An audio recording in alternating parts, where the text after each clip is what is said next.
নমস্কাৰ বন্ধু-বান্ধৱীসকল, এছকে jobs update চেনেলটোলৈ পুনৰবাৰ আপোনালোকক স্বাগতম জনাইছোঁ। UPSC ফালৰ পৰা নতুনকৈ পদ মুকলি হৈছে। এইবাৰ ইয়াতে ডিফেন্সৰ পদ মুকলি হৈছে। ইউনিয়ন পাব্লিক ছাৰ্ভিচ কমিশ্যনৰ ফালৰ পৰা যি পদ মুকলি হৈছে, ইয়াতে 406টা পদ মুকলি হৈছে। আৰু এইখিনি national defence academy naval academy examination 2ৰ কাৰণে এইখিনি মুকলি কৰি দিয়া হৈছে। তো যদি আমি ইয়াতে চাওঁ, নেশ্যনেল ডিফেন্স একাডেমী আৰু নভেল একাডেমী এক্সামিনেশ্যন 2ৰ কাৰণে ইয়াতে 406টা পোষ্ট আছে। আৰু যদি আমি চাওঁ ভেকেঞ্চিখিনি, নেশ্যনেল ডিফেন্স একাডেমীত 370টা, নভেল একাডেমীত ইয়াতে 36টা, এনেকৈ ভাগ ভাগ কৰি দিয়া আছে। এডুকেশ্যন কোৱালিফিকেশ্যন যদি চাওঁ, 10+2 12 পাছ কৰিলে আবেদন কৰিব পাৰিব।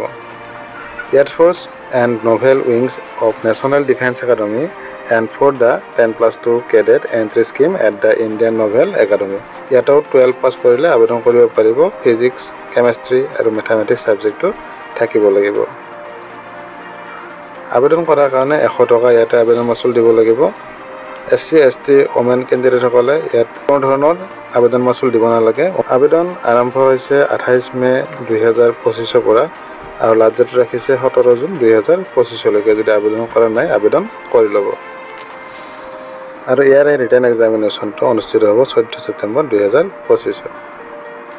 ট্ৰেইনিং ইনষ্টিটিউটখিনি আছে। ইণ্ডিয়ান মিলিটাৰী একাডেমী দেহৰাদুনত আছে 100, ইণ্ডিয়ান নভেল একাডেমী ইয়াতে আছে 26, এয়াৰফ'ৰ্চ একাডেমী হায়দৰাবাদত আছে 32, অফিচাৰ্ছ ট্ৰেইনিং একাডেমী চেন্নাইত আছে 276, অফিচাৰ ট্ৰেইনিং একাডেমী চেন্নাই মাদ্ৰাছত আছে 19টা।